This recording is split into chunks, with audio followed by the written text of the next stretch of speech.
Hello and welcome to the Caz and Daz show. Ordinarily, I have a graphic up saying, hey, it's the Caz and Daz show, but not today. Today, we've gone just straight into it because there's no time to waste. It's Kaz Bullock, it's Darren Paul. How are you doing? We have just watched the end of, admittedly, a men's game of basketball. London Lions, Sheffield Sharks, and now here we are, the Caz and Daz show, talking all things women's basketball. Hope you are well wherever you are. Kaz up in Manchester basketball royalty herself. How are you doing this evening, Kaz? I'm doing good, thank you. Good. Yeah, like you say, just watching the end of the Sharks game and getting ready to talk some women's basketball. There's been a lot going on, and it's just been a long week in the world. So it will be good.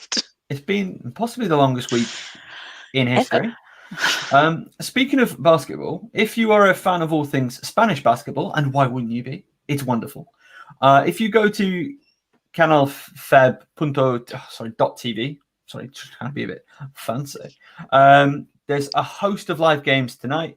Currently on my other screen, we've got Spa Girona versus Duran Maquinaria. Girona are winning very comfortably, 69-40 with 5:31 left in the fourth. So that's over there. Have that on like in the background. Listen to us and enjoy a bit of women's basketball on a Friday night. Kaz, shall we? Oh, we've got comments. DP lad, have a fantastic show, you two. Thank you so much, Jen Morgan. Look at this. This is the positivity we want to see. Appreciate it, and you have a good one too. So let's look at the team of the week for this week. Shall we just jump into the WNBL team of the week? Yeah, let's do it. To everybody by FocusHoops. Oh, there it is. So. No real surprises. Esther Little, once again, player of the week. Another absolutely dominant performance from Little. And this time they were up against her Ipswich, Team Ipswich, or I'm sorry, just Ipswich Basketball, were up against the Team Silent Kestrels. They went away to Team Silent Kestrels. You know, the South Coast, Southampton, one of the toughest places in men's and women's basketball to go and play at the elite English level. Always a good defensive team, always a battle, and they came out on top, but it was not easy for them. It was not made easy for them. And that's last week's. And apologies. And Charlotte Redhead was a huge part of how they got that win.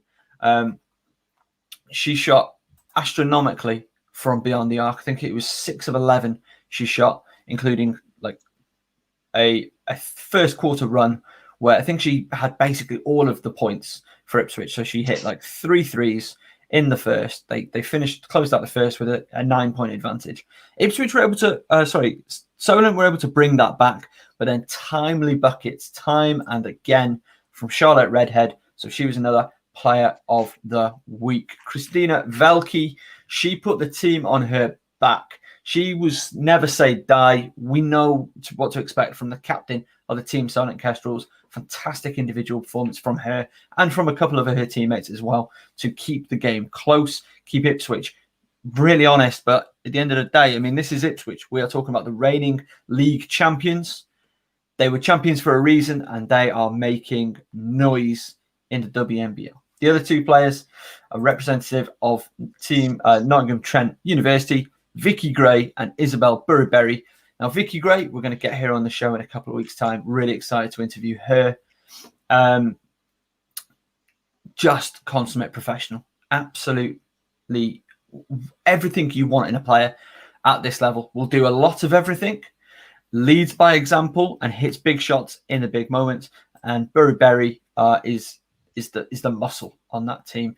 Plays big, plays the post, pull down rebounds for absolutely fun on the weekend, and had an all-round stunning performance. They beat Barking Abbey quite handily. Also, Naomi Campbell, she made the bench. She was an honourable mention and on her WNBL debut. So we'll see how they go this weekend. Kaz, I've spoken for like 20 minutes straight, so please dive in, save me. Yeah, I think we've seen some amazing performances again, second week in a row, haven't we? So Esther Little, player of the week last week, player of the week again.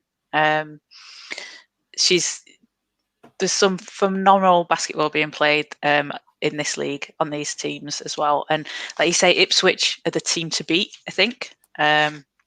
the way they're playing. I think the interesting thing that stood out to me in the Ipswich and Solent game, maybe Harriet Wellham. Obviously, she had a great game, but Solent's defense on her made her really have to work for the shots that she was getting and the points that she was scoring. I think she had a few turnovers as well. It just shows how, Solent played great D, but they still couldn't stop her from having that great stat line and Ipswich getting the win in the end. What did Wellham finish with? Let me just. Oh no, this is a preview. She had 15 points, 11 rebounds, 2 steals on 6 of 19 shooting. So a really tremendous performance, and it just goes to show how, the level that we're talking about from the other players in the WNBL, that she's not even getting first team of the week honors this week. Yeah, definitely. And I was talking to, because we are a team here at Focus Hoops. We do talk these things over. We take this. I'm genuinely honoured to have, for us to have been asked that we're doing this work, that the league have said we want you in charge of this, and we were talking about who we thought we would have for Player of the Week, and Redhead actually came up a lot in the conversation. That's out of our decision. That's not our decision. We respect the decision of the league, of course, but what a performance from Redhead. 6 of 11 from 3 is impressive. I mean, that's a game-winning performance right there. Yeah, it is. It's as simple as that. But Little, 17, 15, and 8, 28 efficiency. It's just silly numbers. Silly numbers. It is. But then same for Vicky Gray, 11, 8, and 7, 2 steals, 2 blocks. So again, she's a player that will do it both ends, just all game long. Really, really impressive performance. Burberry, 15 boards.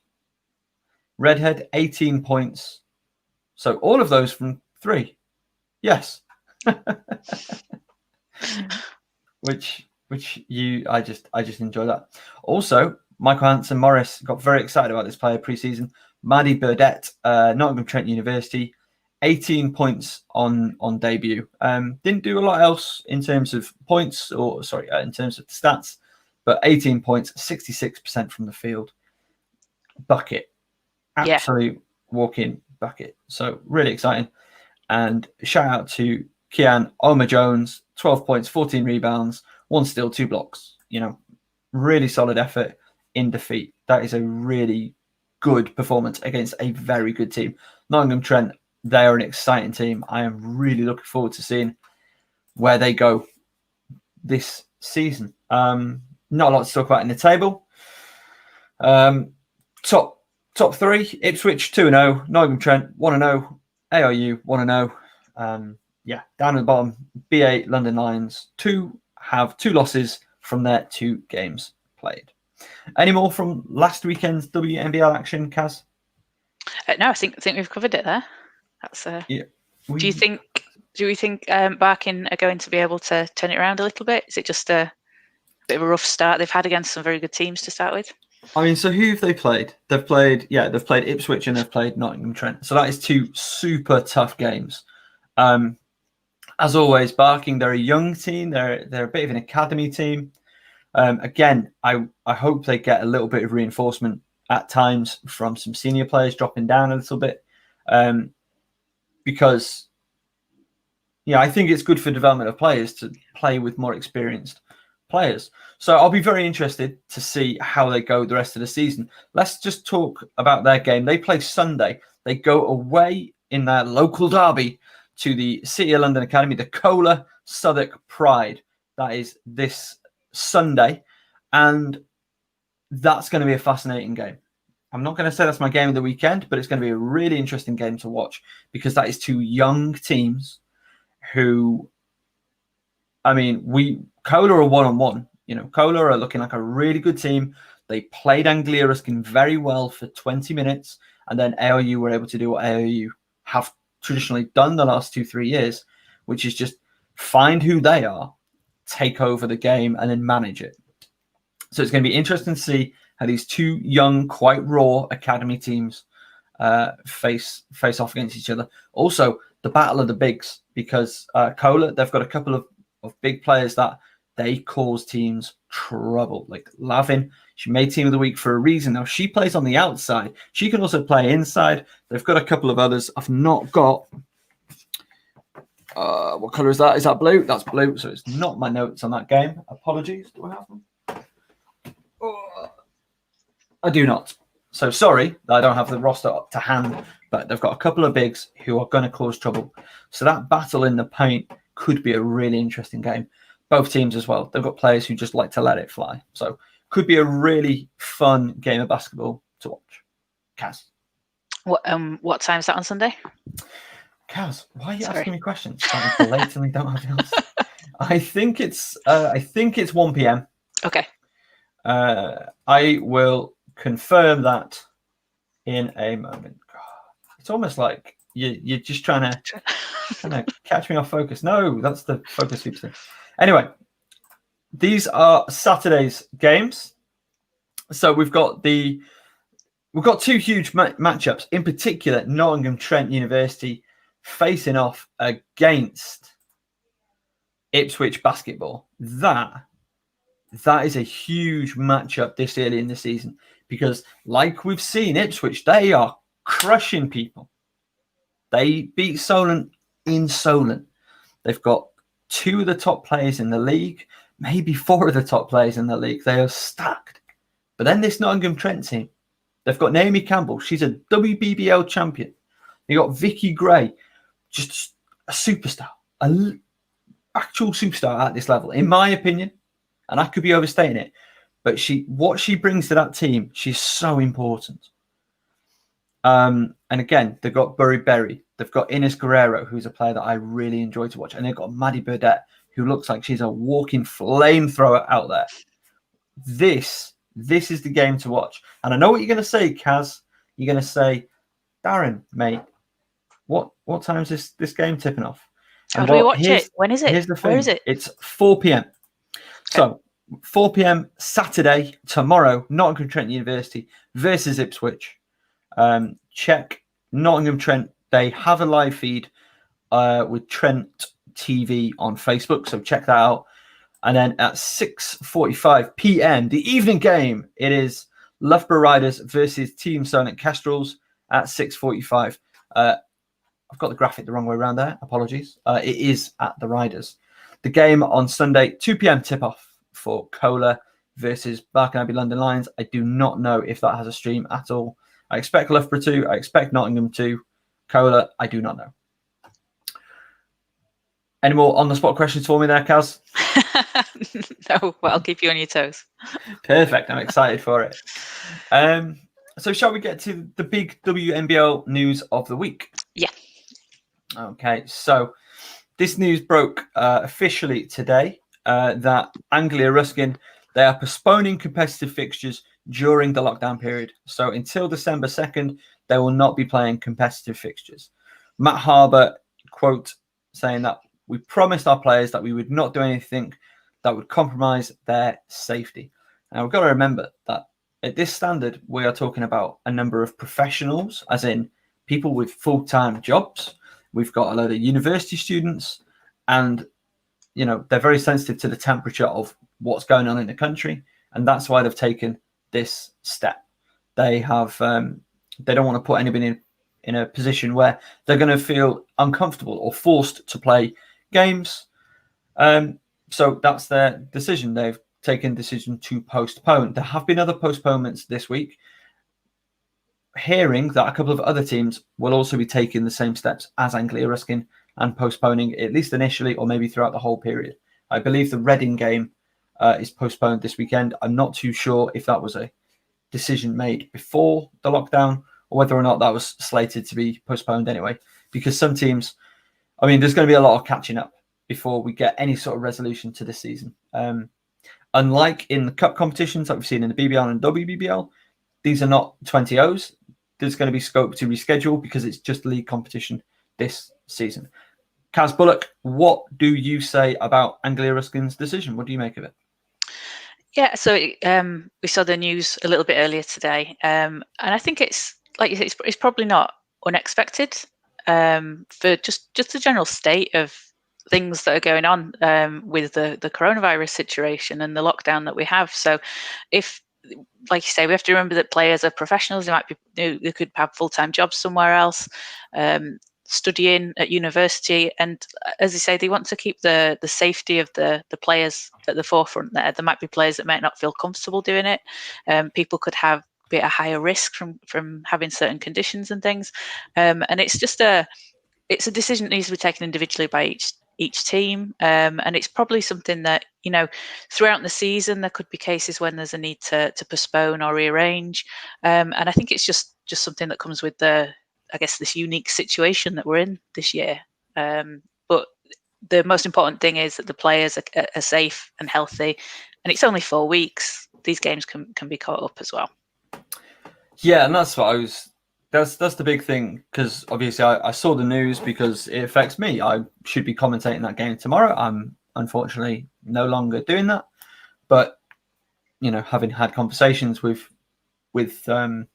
Matt and a couple of people around AIU's program before this decision was made and before the lockdown, call to lockdown from the government came down the other day, and this is where they've been consistent on this. They have taken this seriously, and they've taken their players' safety as being paramount. And personally, I respect that 100%. Yeah. Like, going and doing their commentary, was it 2 weeks ago now? Everything was just right. It was perfect. There was absolutely, not for a moment did I think, oh, this isn't quite right. So they're doing everything right. They're taking this really seriously, and yeah, I'm impressed by it. I completely respect this decision. And that's what you want, right? As well, you want everyone to feel comfortable and everyone to feel safe. And if this is what they need to do that, yeah, do it. There we go. So, I don't know really if there's much more in the way of WNBL to talk about right now. The league is hotting up. We've got some great games. Again, the slate of games this weekend, assuming that they all go ahead, it's looking like a really good slate of games. I'm particularly looking forward to, like we said, Ipswich and Nottingham, and the game on Saturday as well. Game on Sunday as well. That should be really good quality, or at least a really fun game of basketball from two really young academy teams. So I'm not expecting like the most perfect polished game you've ever seen, but I'm expecting to enjoy what I see. And I think as well, sometimes watching younger teams, yeah, like you say, might not be the most polished game, but you're watching the future, aren't you? You're watching the future, the players of the future. Like Esther Little's obviously not in that camp, but she's going to Gonzaga next year. That's huge. And you can watch players like her, and then you can watch who's going to be the next Esther Little, who's going to be the next Holly Winterburn. It's an opportunity to see players before they're going to go on to great things. Yeah, and again, it's the model that I love from European players like Luka Doncic, for example. They're playing against grown adults. When you play against, hey, get the bingo card out. I'm going to say the name. I'm going to say Katrin Hulme. When you play against Katrin Hulme, you're going to learn a lot, because you're going to understand what it's like to go against somebody that strong. You're going to understand what it's going to go against somebody with that level of basketball IQ. And you're going to see, if you're her teammate, or even if you're not her teammate, you're going to see what the work it takes is to do certain things on that basketball court. Same. Imagine if you're playing with or against Naomi Campbell this year. You are going to, that is an invaluable experience. For a 16, 17-year-old, they're seeing that. They're playing against that, and they're like, right, that's what I need to do to get to their standard, or maybe try and eclipse it. So yeah, I really like it. I really enjoy commentating it, and I enjoy watching the games. What's not to like? It's awesome. What's not to like? It's a good time. Right. So let's move. Do you have? So no, we have no more on the WNBL for right now. If you do, sorry? No. If you do out there in the world, viewer, listener, let us know in the comments. Chuck in a comment like Jen did. I mean, to be fair, Jen was just congratulating us on our excellence. But still, if you want to do that, you can do that. But anything you have to say, get it in the comments. You want to start a conversation, you go right ahead. What are you looking forward to this weekend in women's basketball? Now, WBBL, they issued a statement the other day. The game between Barking Abbey, London Lions and Oakland Wolves, scheduled for Saturday, the 7th of November, has been cancelled. So that is scheduled for tomorrow. The game will be forfeited under COVID-19 rule amendments as Barking Abbey London Lions are unable to field a side due to one member of the team testing positive for COVID-19, resulting self-isolation for additional team members. The result, in line with the COVID-19 rule amendments, is as follows. WNBA Cup, WBBL Cup. Saturday, 7th of November, BA Lions 0, Oakland's Wolves 20. Essex Rebels have also withdrawn from the BBL Cup due to temporary venue closure. Right. Let's take I'm just going to take the Lions stuff right now. Just strength, health, energy, thoughts with everybody involved with the Barking Abbey London Lions. Hope everybody's, safe and well and recovers fully and is back playing WBBL action and is just really fit and healthy to do so. That's it. Yeah. That's the most important thing for me. And again, it's a 20-0. It seems harsh. It probably is a bit harsh, but it's a cup fixture.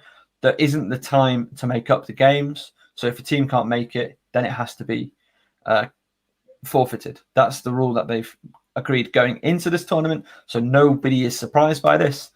Does it seem harsh? Yes. Is it a reality? Yes. Why? Because venues and dates for the finals and all the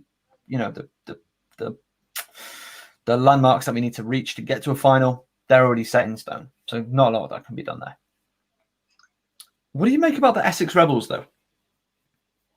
For the venue. For the venue. Is that the venue issues? So this is it's a shame that they've had to do this, and it's one of the I guess the problems being a British basketball club, that you are reliant on facilities. There's not many teams that are in the position, even in the BBL, where they own their own venues, and you're at the mercy of like local governments or local authorities if they're going to be open, if they're going to be closed. Sometimes it can even be hard to get court time to practice, let alone to book games as well. And it's just you feel like it shouldn't happen, but it's just the sort of state of the sport in this country, I guess, and the facilities that are needed. Things like this come up. It is a shame. I wish things like this didn't happen. I don't know how you get around it in future, because it just seems inevitable, I guess, that they're the kind of situations that they're in. Yeah, I mean, this is pure conjecture from me. I assume that they've had to withdraw because they're not able to train. That's my assumption. Is that what you understand it to be? Yeah, I would have thought so. Because you could just play games on the road. Does that put you at disadvantage? Yeah. Is it doable? Yeah. So I assume it's because they're not able to train, and then it's so much of a disadvantage that it's just not worth entering. It's a shame.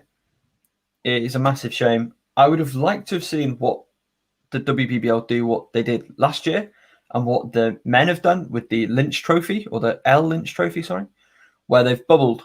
They've not really bubbled. It's not like the wobble, but they've had clusters around the country where we'll host these 4 teams. They're going to play round robin against each other and then advance. It would have been good to see that, but probably for time, maybe cost reasons, that hasn't necessarily been possible. Yeah, and I think even in some of those, they've had to postpone or cancel a few games, haven't they, as well? It's like you say, it's not a wobble situation. Ideally, that would be the ideal solution, but could you imagine? It'd be so good. It'd be great. The British wobble. Oh, the British wobble. The bubble. Yeah, we'll just call it. So that's the state of play currently with the WBBL. If you can come up with a different, better name for the British wobble, please let us know in the comments section down below or to the side, however you're watching this. Let us know. And again, we love to get your comments on the screen. In the Girona Encino game, it froze, but it was 75-41 to Unispar Girona, who are just good. They are just Chelsea Gray. Chelsea Gray sparks overseas. Of course, she plays for them, doesn't she? Yeah. Oh god. And but they are not the top of the tree in Spain, not at this time, and we will get to that in a moment. Caz, what else is going on in the BBL this weekend? Do we have any other games? We do. We do. We've got. Oh, I've just seen the 1 p.m. game tomorrow, and I've not made a graphic for it. Hang on. Let's just. This is like the most low rent thing that you will see here on FocusHoops. And how sorry am I? Nah, not at all. Let me just show you my entire screen. Oh, I've just taken it away. There it is. This is so bad. But look, what a game. This is going to be a good game. This is going to be a great game. I can't wait for this. We're going to get to see this Mystics team that they've put together, which stacked. This is a stacked Mystics team. Yeah, it's awesome. And Leicester are going to be so good as well. And Holly Winterburn playing for us. Yes. Yeah. Yes. That's going to be exciting to see. Fresh off a season in Oregon, what's she going to do? What's she going to be playing like? That's going to be exciting to see. It's going to be a great matchup. And that's opening weekend for the WBBL Cup games this weekend. We've got a week for the international break, and then they pick back up again on the 21st and 22nd. But I'm excited. I'm excited for this one. Any news on the international break? Because I've been talking to people, and obviously the entire world is currently up in the air. But have you heard more on that? No, nothing new. It seems to be going ahead. Because obviously generally, like, we can't fly out of the country and things. Everything's in place for the elite athletes. The women's GB team are bubbling in Turkey. Have they travelled? I don't believe they have yet. I think the news that we saw earlier with Emma Miesterman having a positive COVID test, meaning she can't travel with the Belgian team to Poland, which is their bubble. The comment she kind of made it sound like they were going to be traveling maybe this weekend over there. So maybe teams are getting ready to go out over this weekend, early next week, because the games start then. But I think they've got six bubbles. There's 6. It might be more than that, actually. Each group is in a different location in a bubble, essentially, to play just 1 or 2 games. We got some comments coming in from somebody claiming to be Michael MHM in the chat. Says all in bubbles. Everyone arrives Sunday. Let me just Caz, if you could just fill for me for just a second. Yes. That's great filling. Good filling, yeah. The GB squad, I guess we'll get to talk about this in a little bit, but the GB squad were announced for the players that are going to go over there, and there's some good additions. There's some interesting players been picked. So we spoke about it last week. With a week's thought, a week and a day. Again, a lot of chat about the Holly Winterburn mission. Yeah, there was a really impassioned, I don't know if that's quite the right word, but a really interesting long read by Brad Gaines over at hoopsfix.com, talking about, this should have been her time. And it's an interesting read. It's certainly compelling. What do you make of it? Yeah, it was a really interesting article. It was really good. That he's good at his, sorry, let me just stop right there. Brad is really good at his job. I just wanted to get that out there. He's a good guy, and he can write like a champion. Sorry, carry on. Absolutely. Go read it. Go read everything that he's written. Yes, sorry, I completely lost my train of thought then. It would have been a good opportunity to see Holly, like we were saying last week. She's coming off that experience at Oregon, playing out there with Satu Sabali, Sabrina Ionescu as well. I sort of wonder if maybe they didn't want to mix up the team too much in a way. Maybe Chema didn't want to mix it up too much. But then again, just adding one kind of newer player in shouldn't really have made that much difference. And I think Brad probably mentioned it in his article that if you're good enough as well. It doesn't matter how old you are, or if you've maybe looked at as too young. Now's the time to get that experience, and you need to get in the younger players for them to get that experience. And also, you don't want to not get them in early enough where it may look like you don't want them.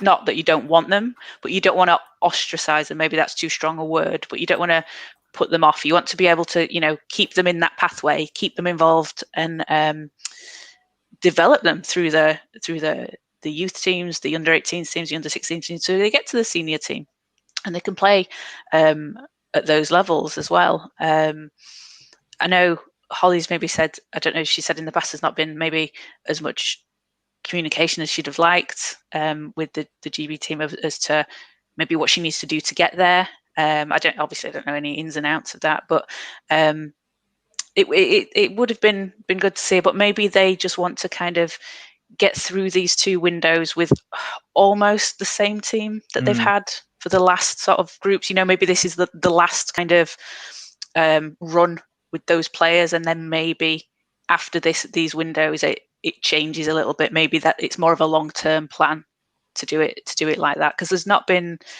They've got Christina Niguez coming in. Obviously, she was with the team back in February for the Olympic qualifiers, but she was injured, so she didn't get to play.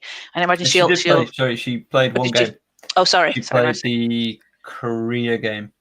The last one. Okay, was she maybe not totally? Oh no, not. She wasn't what we know that she can be. Yeah, we've seen her this summer.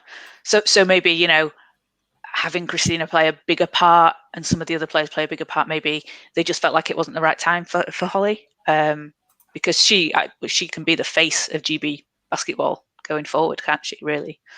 Yeah, I mean, so, I think she could be, and we've got a special somebody on the line. Caller, what is your name and location? We don't have a face for you, but is that Michael from Cambridge?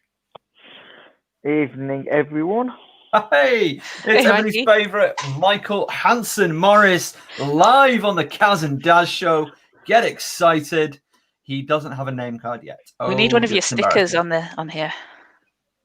Caz, I don't know why you're making life difficult for me. Then it needs to be. Mikey, how are you this evening?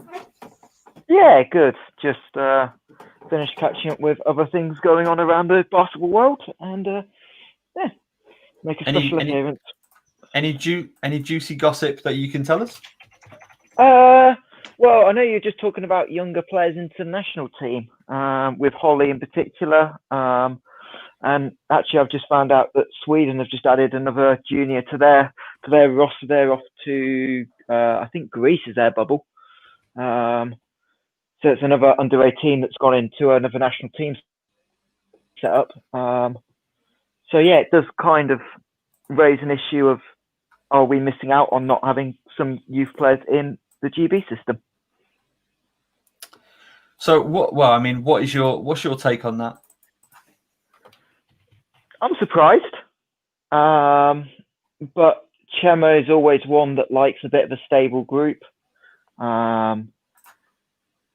Obviously, not having a camp is a bit of an issue, but I don't see the harm in taking a 14th player if numbers were allowed. And I think other national teams seem to have taken 12, 13, 14 players. So I think a 14th maybe would have been possible, to at least have a look. And even if the plan wasn't to integrate Holly initially, it's at least have her there, get her to train for a few days as an extra body, and start to integrate her for the long term, because you would assume she is in the long-term plan, even if it isn't an immediate want to put her in the 12 this window. Yeah, that's been my thinking as well. Like, if you want her to be part of the future, the more immediate future, but you don't see her getting game time in this window, which is completely fair enough. And obviously, coach's decision is final. But you'd have thought a player like that, where the FIBA windows are no longer an obstacle for her because she's playing home, she's playing locally, that she would be part of the expanded squad, even if the intention is to never play her. Because, as I understand it, and correct me if I'm wrong, but you can take as many players as you need within reason, you know? I think the bubbles have got a number on them of number per delegation. So I don't know exactly what, but I know some teams have got 14 players. So whether the addition of Steph as I assume a third assistant coach, unless one of the original, like Vanessa Ellis, isn't going now, she's in Austria, and Steph's replacing her for the window. Because I haven't seen the full coaching staff announced. But you'd hope you wouldn't take a third assistant in Steph over an extra player like Holly, but maybe that's a decision that's had to be made because of the bubble.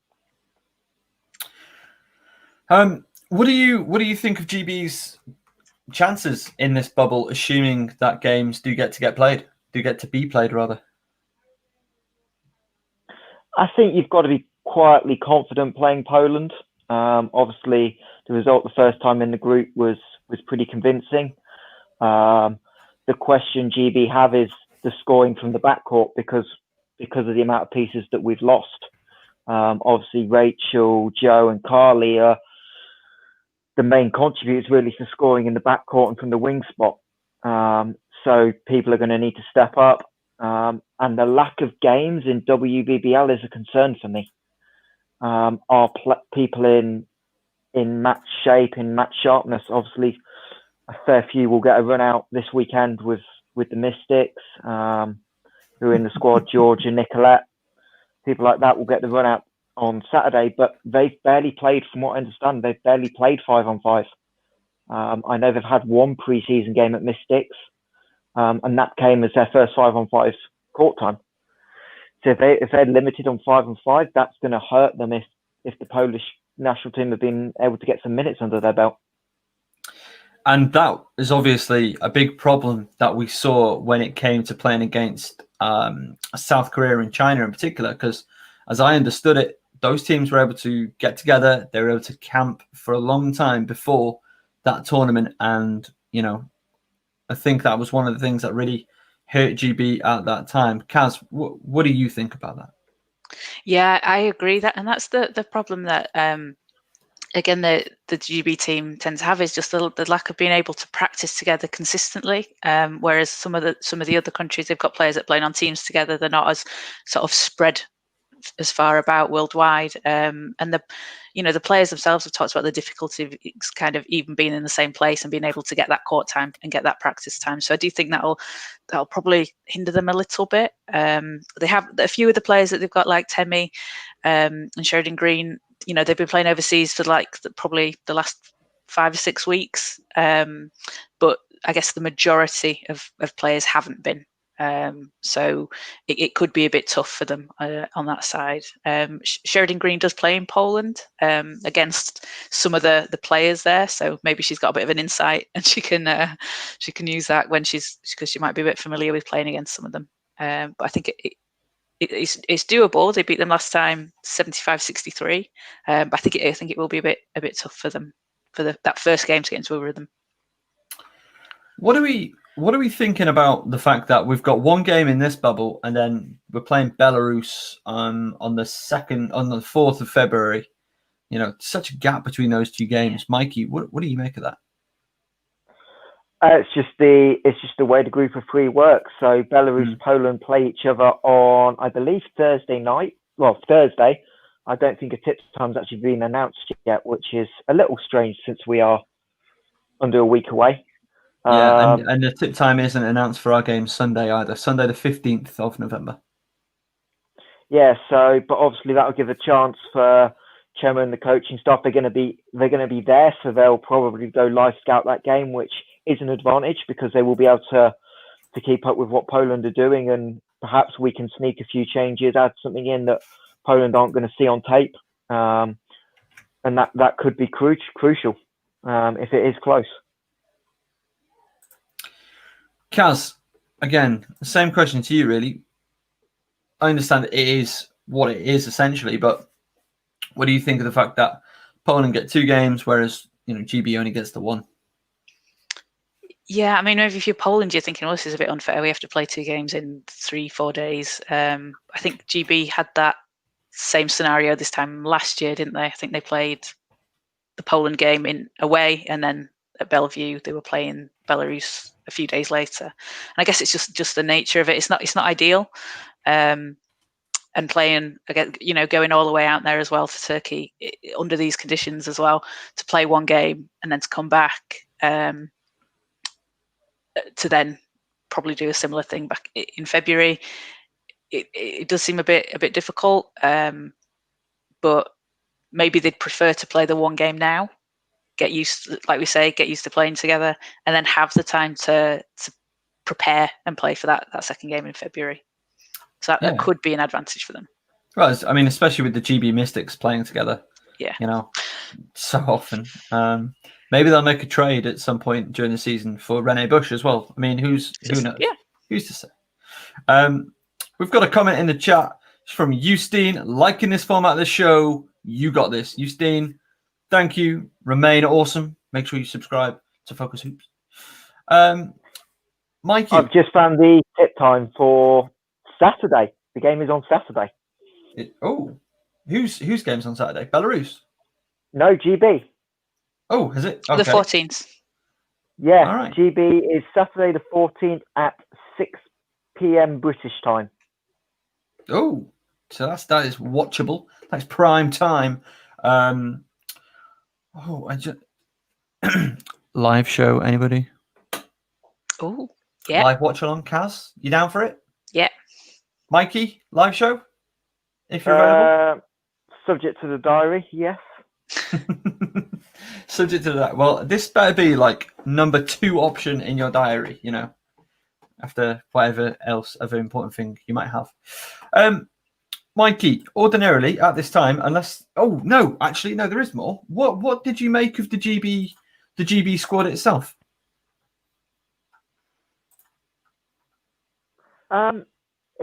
Look, anytime you lose, you're losing pretty much your best player in Joe Leadham. Your leader, it's going to be a change. But this is a kind of thing we knew was coming eventually, that we would start to lose some of the more senior players.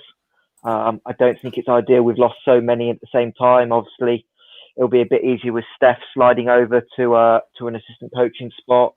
Azani is going to be traveling with the squad as well, from what I understand, as the COVID officer or whatever type of role the official role title she's got. So that'll be another experienced voice in the locker room and around the team, which is going to be a good thing.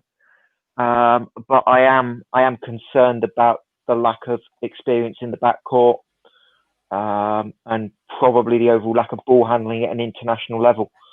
Because obviously we've seen Nicolette here and there in very small spells, but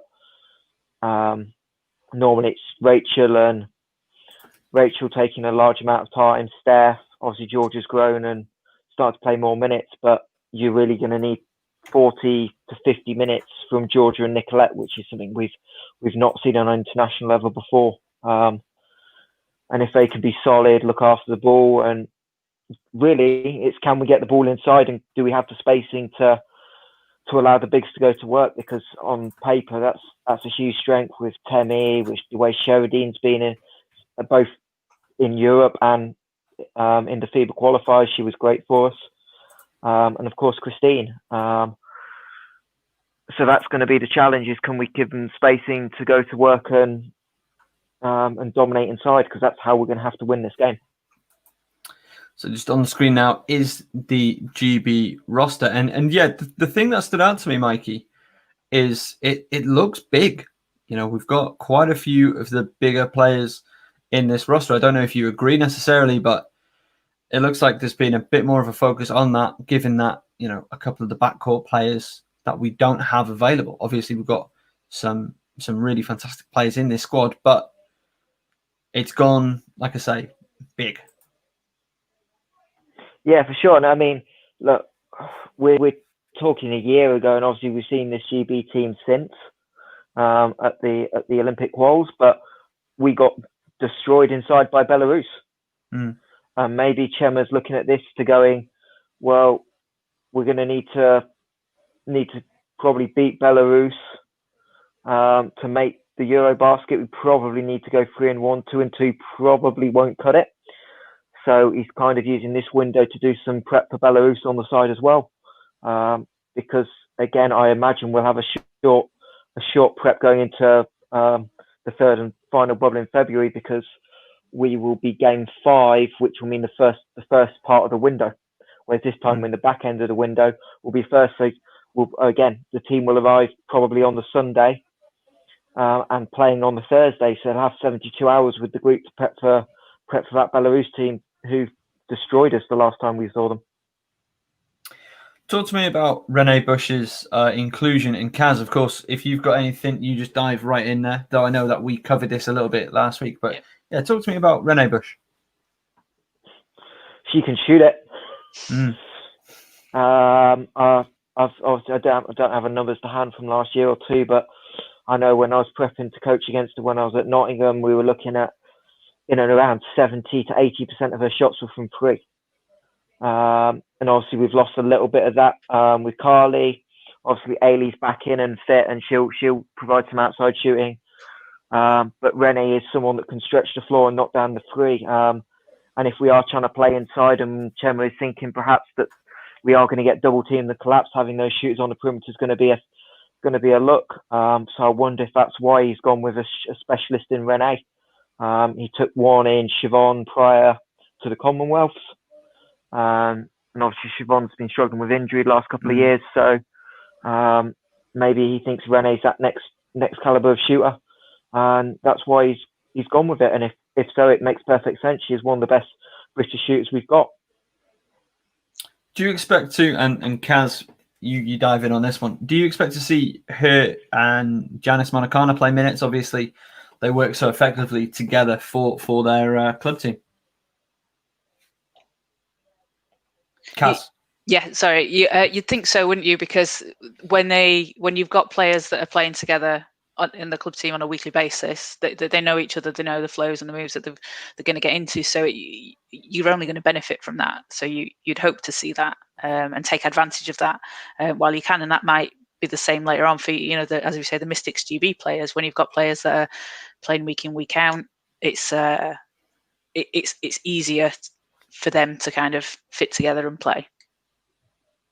Mikey, are you excited to see how these two work on the floor for GB, if they're going to get significant minutes together? Yeah, I mean, I don't think they'll get significant minutes together. No. I think we may see. I think Renee, being relatively new to the squad as well, probably maybe only see a few minutes. But again, depends on how the game goes and how she trains.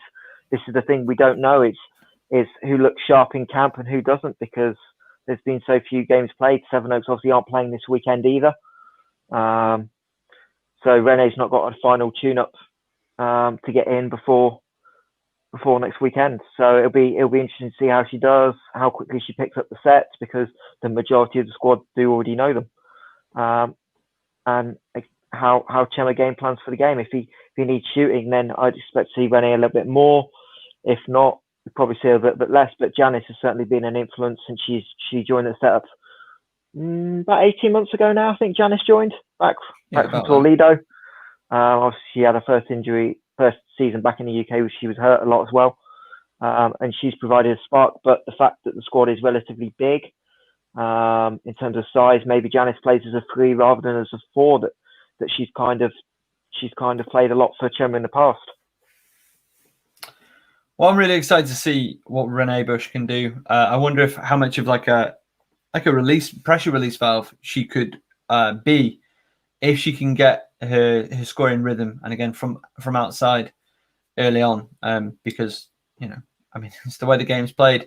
If you can knock down threes, like we saw it with, we were talking about Charlotte Redhead's game earlier, 6 of 11 from 3, and they were timely as well. They started the game with threes. She was able to hit them at just after the halftime, and that was ultimately, you could argue, the difference on Saturday.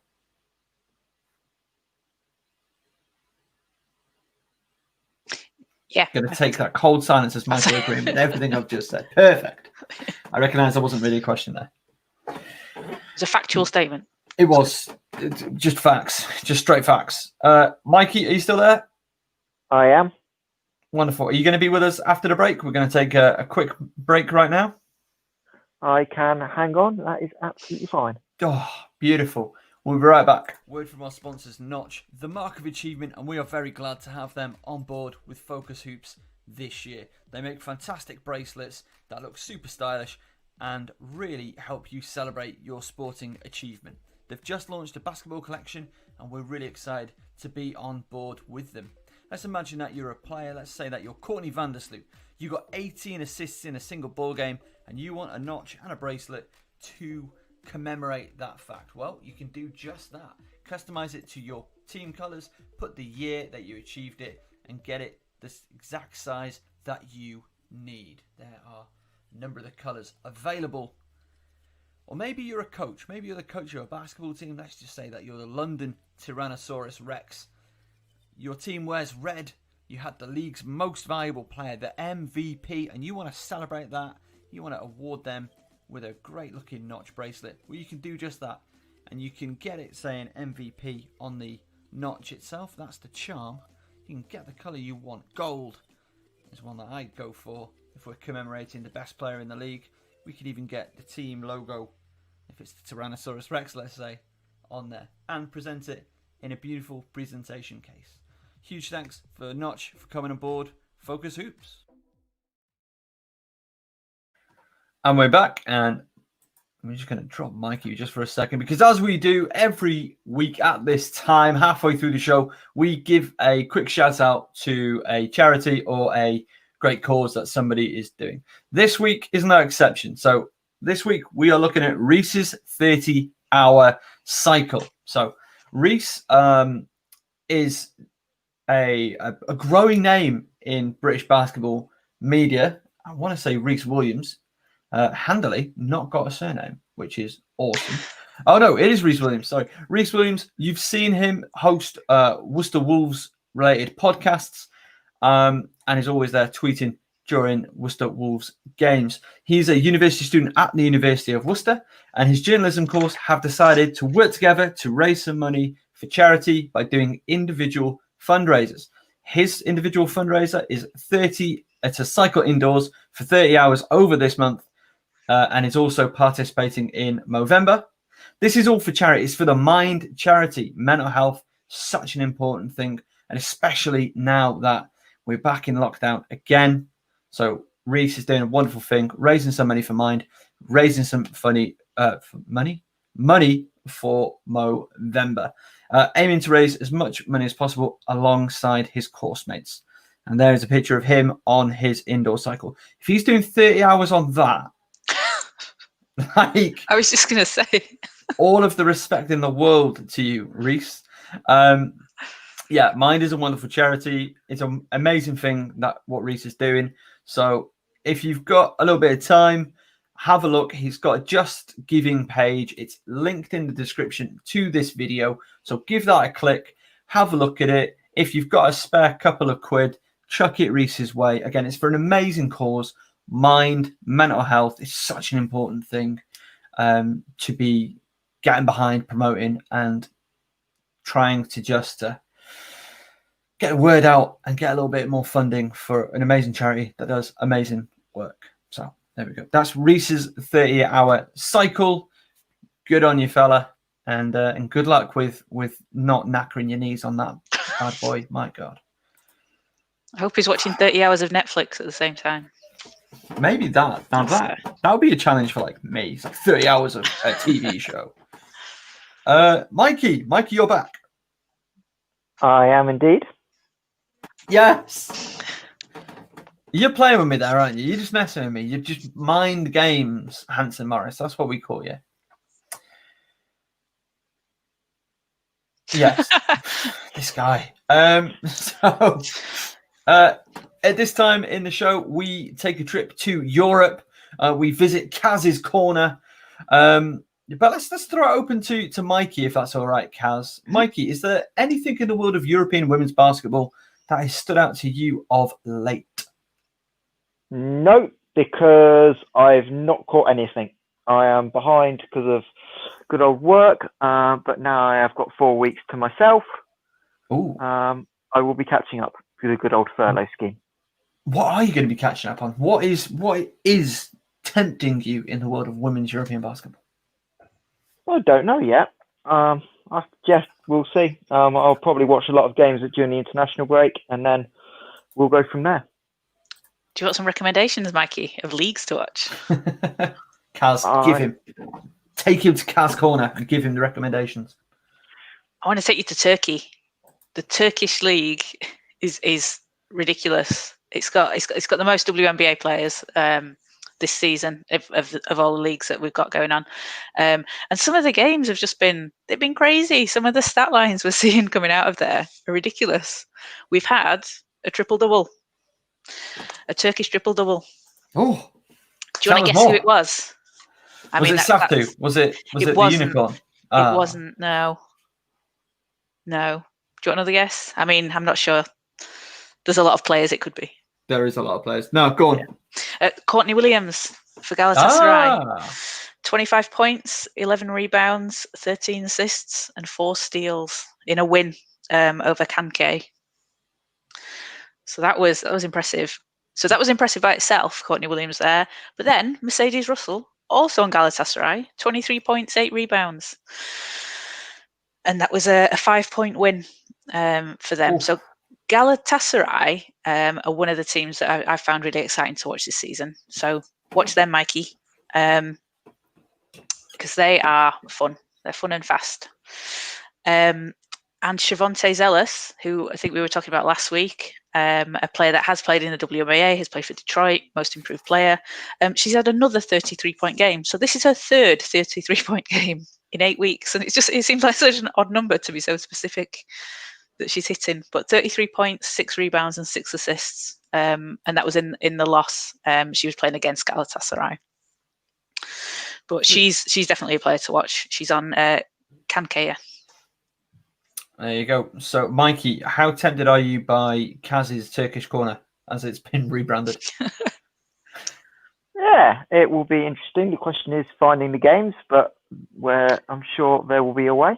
So, Turkish Basketball Federation's YouTube channel streams pretty much everything. Good. The TBF.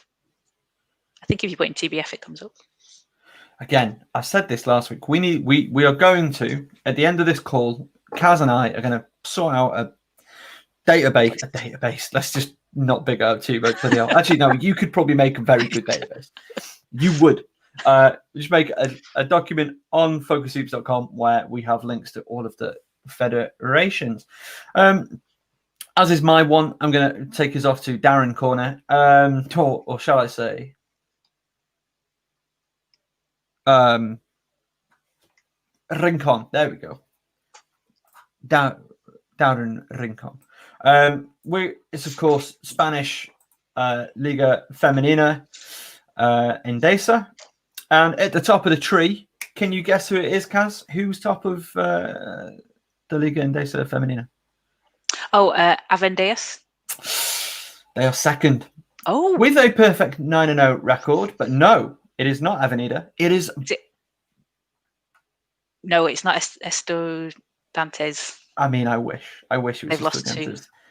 It is Valencia, who have a player that I think. Well, first off, they've got Laura Gil, but of a bit more interest to you, I think, Caz.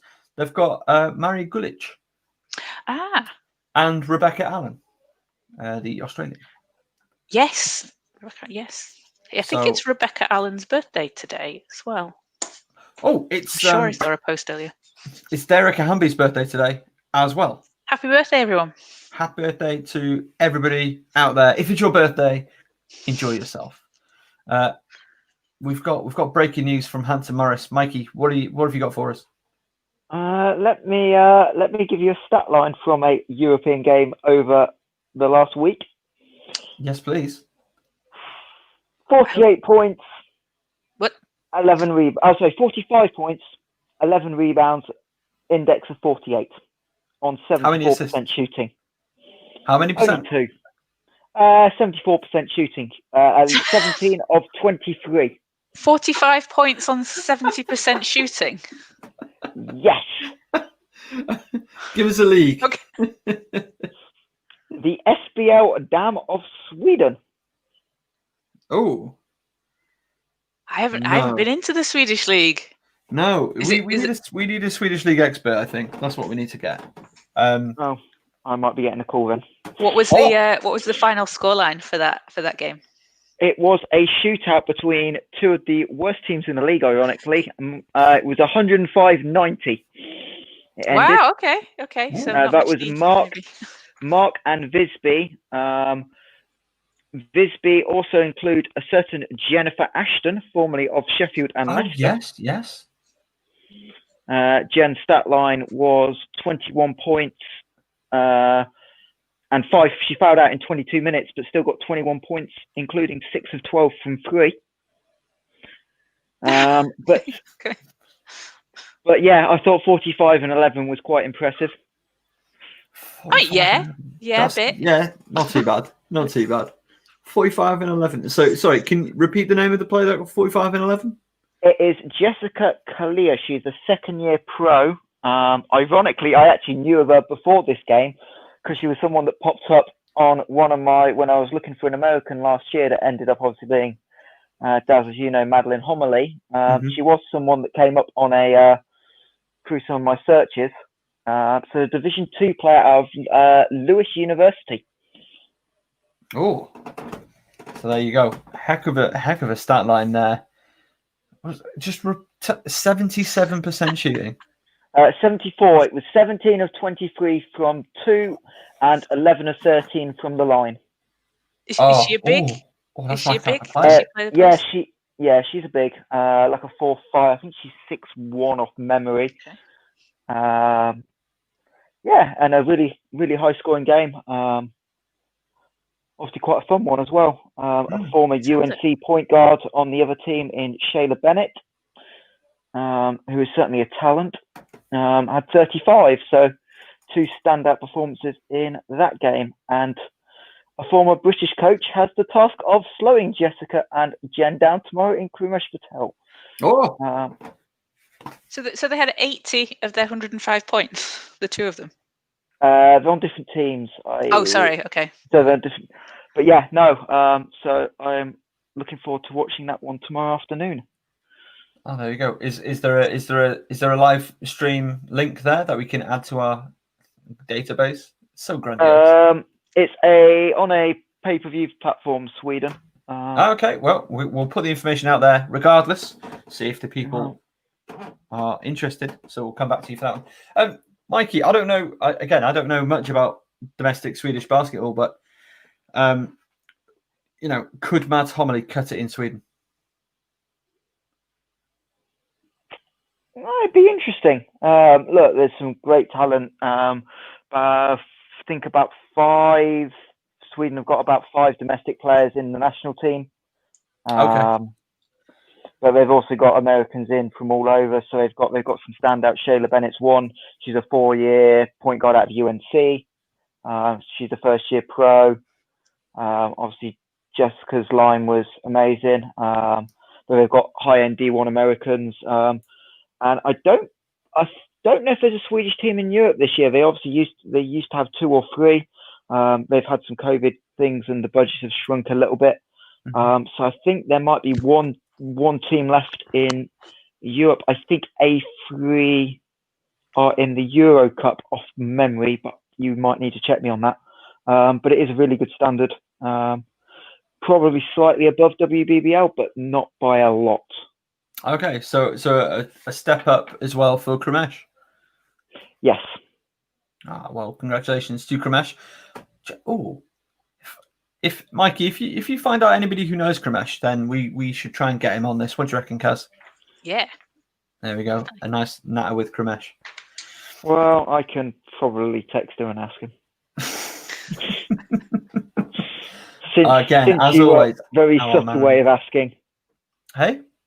Very subtle way of asking. Oh, you know me, mate. Mr. Subtlety himself over here. Caz, let's continue your cultural crusade. Around France. Europe. Let's go with France. You've been getting a bit of the French league involved? Not this week, no. not too much was going on in France this week. I did have a look. Nothing kind no, of of jumped course. out at me. Sorry, no, of course. France is completely shut down, isn't it? It's locked down, isn't it? Yeah. So they've had a few. Maisha Hines-Allen was posting that they've can't get to the facility to practice. They didn't say how long. I'm not sure how long that'll go for, but they seem to have pulled a few of the games there. So hopefully they can get back out on court soon once everything's safe. Does that also mean that Sammy Roscoe is not able to get games in Germany? What does anybody know the state of play in Germany? So what they seem to be doing in Germany is having a they seem to have a threshold about the rate of the virus, whether it's the per 100,000 or whatever, and depending on the rate, they can either have fans in the venue or not. The game last weekend, they said and it depends again which cities and which areas they're in. So they were playing last weekend and they weren't allowing fans in because they said the incidence was too high there. So Sammy had a game on at the weekend. Gottingen lost 71-63 to Herner. Sam had 13 points, 3 rebounds, but they played them earlier in a cup game where Göttingen had won, and they seemed to flip it around this time. Herner came back and were able to they rebounded them 40-19. That seemed to cause some problems for them. Go on. Sorry, I was just going to. Each country is doing things a little bit differently, so we're going to see these kind of differences in, some leagues postponing, some leagues carrying on, scheduling, cancelling, things like that. But everyone seems to be doing what they can to make it work. Taking us back briefly to Spain, I've finally been able to find a list of results from this evening. Movistar Estudiantes lost 77-73 to Lointec Guernica Bizkaia. So there we go. Considering Movistar are in their first season back at this standard, they're doing a heck of a job, but a narrow loss tonight, and the damage was done in the second and third quarter. But again, tight game all the way through. They're about halfway in the table. I think about midway. They are. No, they're fourth, I think. Cool. Fifth. Okay. Fifth with a 6-4 record. Fifth of 16 teams, so not too bad. Yeah. The Menegreta show continues apace. Mikey, is there anything else going on in the world of women's basketball that we need to be aware of? And also, actually, I'll start with that question. I've got another question for you in a minute. I assume you've already covered WNBL. I caught you talking Riders Mystics as well. I assume you talked about the other game in the Cup. No, we did not, because we got so distracted by Riders Mystics that we did not talk about another absolute beauty of a matchup this weekend. Nottingham Wildcats versus the Newcastle Eagles. There's only one man I can think of calling on to tell us such information. Mikey, your former club against Newcastle, who they look like they've tooled up really well for this season ahead. Yeah, this North group of the Cup is on paper stacked. I don't think there's any other way you can describe it. Very possible. I'm not going to rule barking out, but 4 of the top 5 teams in the league standings at the end of the year could well come from the North Cup group. So it's going to be highly competitive. Nottingham are weird. They've kind of not added a lot, but they're kind of almost very new in a way, just because of the amount of injuries they had at the back end of last year. So Nottingham struggled once Chelsea Shumpert went down about Christmas time last year. She missed the back end of the year. Jasmine Joyner was in and out of the lineup, but both of them return, which are 2 huge pickups for Wildcats back for their third years. Both super talented players. Obviously, one's a Jazz is, I now believe, the league's leading shot blocker. I believe someone tweeted out yesterday, which in 2 years is quite an impressive stat. Yeah, just a bit. And then obviously they've got the experience with likes of Siobhan, Simone Costa returning, but they've also added some more depth. So it'll be really interesting to see how Kenrick balances that depth, trying to balance some of his young academy players that are breaking through, the likes of Shania Rose, who is committed to I believe a D2 school in the States. I could be wrong on that. If I am, apologies, Shania. I should probably know. So yeah, Nottingham are looking quite deep this year, and then Newcastle maybe not as deep, but on paper their starting five is really tough and maybe the best starting five in the whole league. I'd almost go as far as saying. I mean, you'll only go almost. Get off the fence. Come on. I mean, you've got to beat Sevenoaks to prove it, really. That's true. That's kind of my mentality with that. But that top group from the Eagles looks great. They've got a great guard from Maine in I've forgotten her name. I want to say it's Maddie Burnett or something. I'll have to look her up. No, she I watched plays her for tape over this. No, Burnett plays for Trent. Yeah, she's pulling the name is similar. Okay. I'm going to try and look it up while I talk. Maddie Vicker, I think it is. But she's out of Maine. I watched some tape on her over the summer. She's super talented. Great addition to the backcourt for the Eagles. And then they return a couple of last year's standout players as well. So they will be and an ex-Mystic, I believe, in Georgia Smith. Yeah. I don't remember a lot about from WBBL, so I'm hoping Caz can expand on that a little bit. But yeah, certainly on paper, it's probably the strongest Eagles side we've seen in a few years with top-end talent. And of course, I'm forgetting Alison Garrell. Alison Garrell's returned to England as well. Yes, I'm really excited to see both the North games tomorrow. So yeah, that's kind of where I'm at as I try and pull up a roster. What do we make of De Silva making her way to Sevenoaks? Lavinia De Silva, formerly of Barking Abbey London Lions. Caz, any thoughts on this move? I don't think I've seen enough of her actually to comment. Fair enough. Sounds like a good move though. I like Lavinia. I got to coach against her in a game about 18 months ago when she was at UBL. I don't know if she's actually in the Portuguese national. I don't know if she actually got called up, but she has been around the Portuguese national team and played before. So I don't know if she's going to be travelling to a bubble on Sunday as well. But she adds a little bit of depth to that Sevenoaks front court. Obviously, they've lost a couple of pieces as well. Judith Fritz is obviously the key departure really for Sevenoaks. So she'll complement Koppel really well for me, and it's a smart pickup by Len. Yeah, adding a bit more size. How big is Silva? 6'1", I believe. Yeah. So obviously, her sister Vanessa was at Sevenoaks a couple of years ago, another former Wildcat. So Len knows them both really well, and I know they're all good friends. Tiani, Kat, they're all good friends of each other, so she'll fit right into the Sevenoaks mould.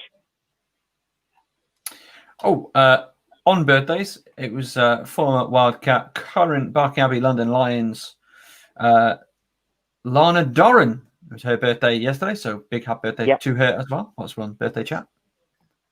Maddie McVicker was the main guard I was thinking about for Eagles. I think she averaged about 12 points a game for Maine last year. And she'll replace Julia Simone, who's one that has moved on.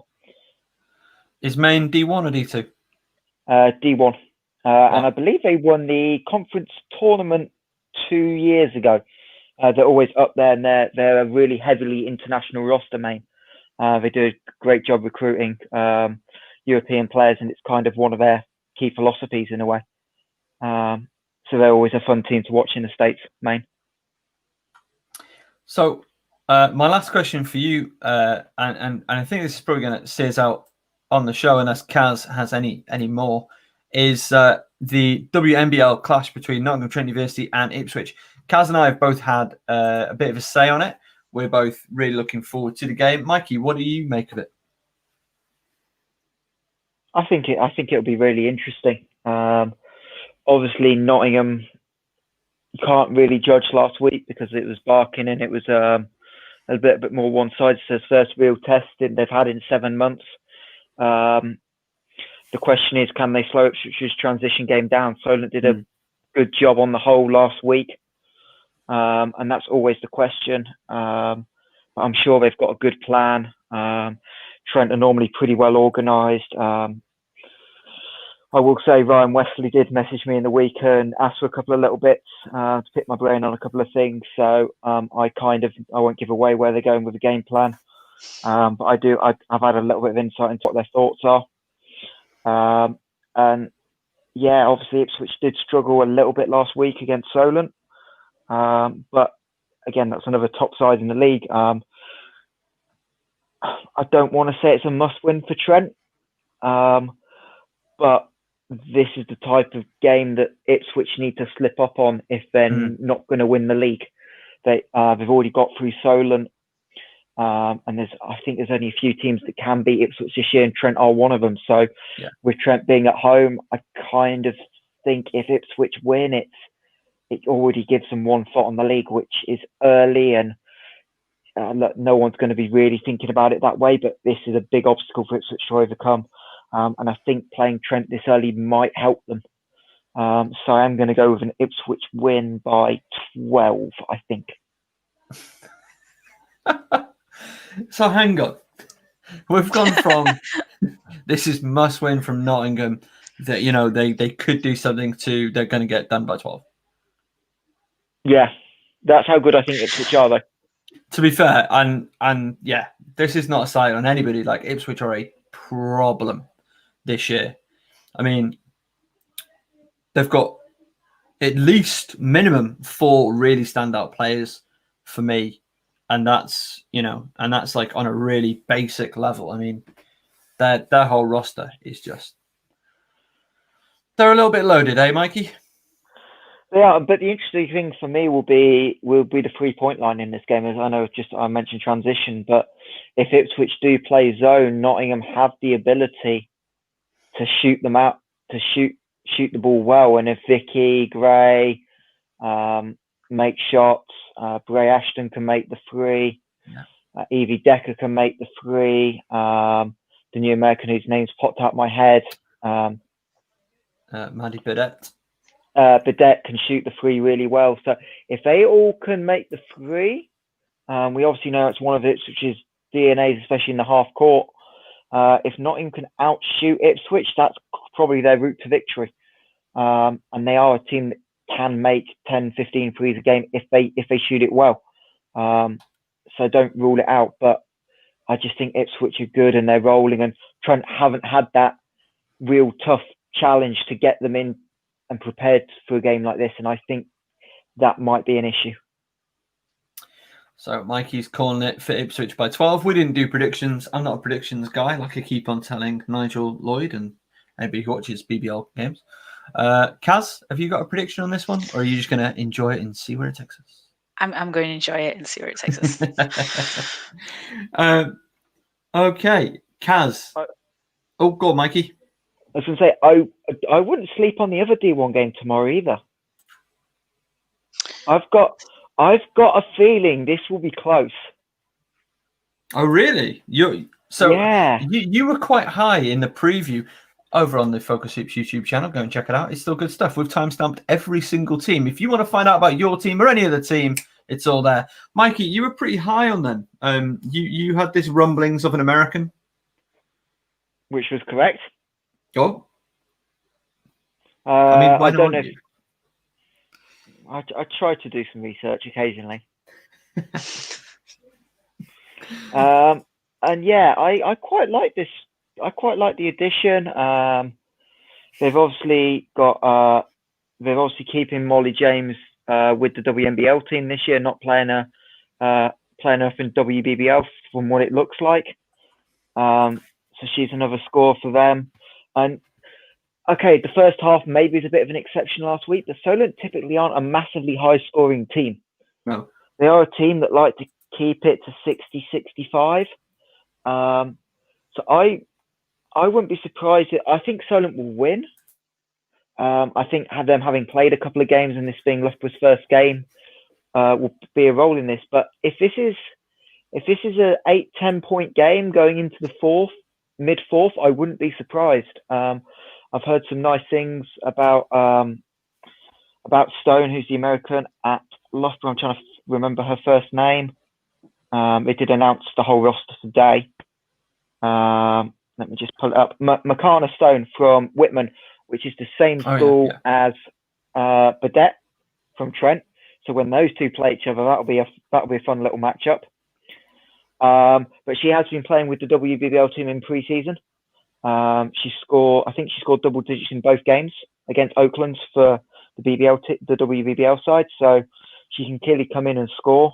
They've also added a Greek wing or big in Eri Grizzali, who I'm not going to lie, I know nothing about. So they've got that little bit of experience this year, which will help some of the younger players, I think, flourish. So I'm looking forward to catching that at, I believe it's 6:45 tomorrow night, so a bit of a late one. It is indeed 6:45 tomorrow is the tip. The early game is, I want to say 4 p.m, but I could be wrong. And with the WBBL in the morning, in lunchtime, so should be a nice afternoon of women's hoops. Oh, you'd love to see it. And Sunday's game is Cola Pride versus Barking Abbey. I believe that's a 1 p.m. tip-off. I think that was. Caz, do you recall? I think you said 1. I think 2 off the top of my head. Excellent. It's sometime on Sunday. If you start at 1, you're not going to miss it. We'll start at like 5 to 1. True. Yeah. It is 2 p.m. 2 p.m. Aha. I don't remember which one I said, but it's been one of those weeks. So what's your game of the weekend, Mikey? What is the game that you were like, oh, give me some of that action? I don't know. I don't think there's a bad game. No, that's true. I agree with you there. In British basketball this weekend, there is no bad game. Like this one, I'm really intrigued by the Cola Barking Abbey matchup. The Battle of the Bigs. I think Cola will win that by 20 plus. So. Oh, really? Yeah, I like the Cola roster this year though. Yeah, me too. But yeah, no, I think if you sat down tomorrow, put the Riders Mystics game on at 1, flip straight over to Eagles Wildcats, flip straight over to Trent versus Ipswich at 4. That's 1/2-2-4. Had dinner at 6 and then flipped on at 6:45. You'd be treated to 4 good games of women's basketball tomorrow in the UK, which is always a good thing. Absolutely never a bad thing at all. Mikey, always an absolute pleasure to have you on, mate. Before we wrap up today's show, is there anything else from you, mate, going on? Nope. Perfect. Caz, what's going on with you, buddy? I just need to mention one more stat line from Russia. Oh, of course. We haven't even been to Russia. We don't know what Ekaterinburg have done. Have they lost? Caz. They could have, they won by 49 points, which obviously isn't as good as their 52-point average. So clearly they're not trying enough. No. Courtney Vandersloot had 26 points, 7 rebounds, 15 assists, 9 steals. So she nearly had a triple-double. And also, I'm going to wildly say it, she nearly had a quadruple-double. No, I don't think that's that wild. I mean, It's the other team had 17 assists total. She had 15 by herself, and the other team, Dynamo Moscow, had 6 steals, and Courtney Vandersloot had 9. I mean, if Courtney Vandersloot's got the ball in her hands that often and nicking it off people, then, how is the other team expected to get assists, right? Exactly. So another dominant week for the WBBL All-Stars in Ekaterinburg, and fittingly, they wear orange. So good on them. Wonderful. I think that just about does it for our Friday edition of the Caz and Daz show on Focus Hoops. A huge thank you, as always, to Kaz Bullock, Manchester basketball royalty. Kaz, Thank you. Social media, do you got it? Do you share it? I do, but I'm not always very good at remembering what my tag is. I think it's Hoopin' Kazzy B on Twitter. I'll remember it for next week. I don't tweet myself, so I don't. Need to know this. Is it Kazzy B with 2 Z's? So, Kaz, always a pleasure, mate. Michael Hansen Morris, special guest, came in late doors. Always great value. Mikey, do you share out your social medias? I'm kind of not using it at the moment, so I don't really need to share it because I'm just not using it. Fair enough. Hey, if you don't know what's going on with Mikey, you just come ask Focus Hoops and we'll fill you in. Something like that. If you want to go that way, you can go that way. Mikey, thank you so much, mate. Really appreciate you joining us today. Huge thank you to everybody out there watching. Thank you for comments. Thank you for getting involved and just sharing. If you have shared, hey, if you've not, maybe give it a like on the video on whatever you're watching on. Give it a share. Give it a comment. Subscribe. And if you're on YouTube, subscribe and hit the bell icon. So when one of our interviews comes out, our videos, our live watch-alongs, which we're just going to see about what we can do in some games coming up, you don't miss a thing. From all of us here, thank you so much, and we'll speak to you soon. But wait, huge thanks to our sponsors, Notch, the mark of achievement. All right, I promise I'm done. We'll talk to you on Thursday.